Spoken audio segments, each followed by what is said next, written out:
Treng, enakin aja.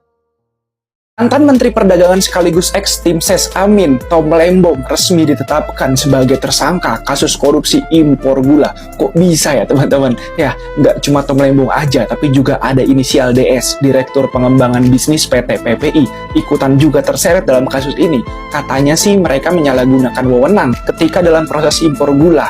Ada apa ya di balik ini semua? Ya teman-teman, Direktur Penyidikan Kejaksaan Agung Abdul Khohar bilang kalau bukti-bukti yang ada cukup kuat untuk menjerat Tom Lembong menjadi tersangka.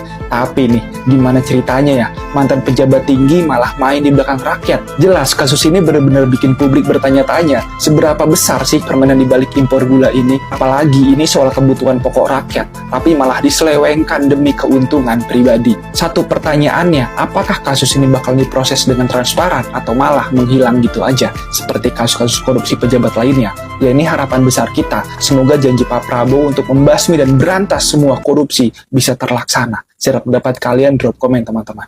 Kerugian negara dan kronologi kasus korupsi Tom Lembong. Ya teman-teman, mantan Mendak Tom Lembong ditetapkan sebagai tersangka kasus korupsi impor gula saat ia menjabat di 2015 hingga 2016. Kabarnya menurut Kejagung, impor gula kristal putih ini seharusnya hanya boleh dilakukan oleh BUMN. Tapi faktanya Tom Lembong malah mengizinkan PT AP, perusahaan swasta, buat impor gula kristal mentah tanpa rekomendasi dari Kemenperin atau rapat koordinasi sama instansi terkait.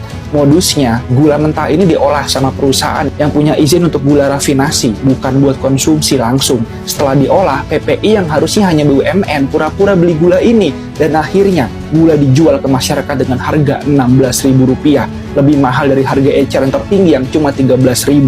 Ya teman-teman, alhasil total kerugian negara dari kasus ini mencapai Rp400 miliar.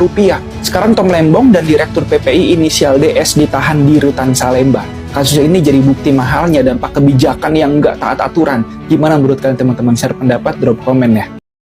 Jadi tersangka kasus korupsi, Tom Lembong tersenyum saat digiring ke rutan. Kejaksaan Agung telah menetapkan mantan Menteri Perdagangan Indonesia, Tom Lembong, sebagai tersangka kasus dugaan korupsi impor gula pada Selasa malam 29 Oktober 2024. Digiring ke mobil tahanan, Tom Lembong dengan gaya rambut khas klimisnya dan rompi tersangka pihak kejaksaan itu terlihat menebar senyum saat bertemu dengan awak media. Sebelum masuk ke mobil tahanan, ia juga sempat mengatakan jika ia serahkan semua hal kepada Tuhan Yang Maha Esa. Lebih lanjut, dalam kasus ini Tom Lembong disebut berperan memberikan izin persetujuan impor gula kristal mentah meski Indonesia tengah surplus gula. Kerugian keuangan negara akibat kasus ini mencapai hingga ratusan miliar rupiah.